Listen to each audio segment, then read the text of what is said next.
நம்முடைய அன்பு சகோதரிகளை இன்னைக்கு அந்த 92 பேரில் 6 பேர் நம்முடைய அன்பு சகோதரிகள். விருதுநகரில் சகோதரி அம்சவல்லி சாந்தகுமாரி, திண்டுக்கல் கிழக்கில் சகோதரி மல்லிகா, சகோதரி உமா மகேஸ்வரி, தூத்துக்குடி தெற்கில் சகோதரி லதா, சகோதரி லக்ஷ்மிவேல். 6 பேர் ஜெயிலில் இருக்காங்க. இந்த அநியாயத்தை பார்த்தீங்களா?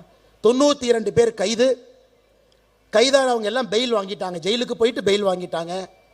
இன்னைக்கு 6 பேர் பெயில் இல்லாமல் ஜெயிலில் இருக்காங்க. எல்லாத்துக்கும் குழந்தை குட்டி இருக்கு, எல்லாருக்கும் கணவர் இருக்காங்க, எல்லாருக்கும் குடும்பம் இருக்கு. எல்லாரும் வீட்டில் இருந்தால் தான் அந்த வீடு அன்னைக்கு நடக்கும்.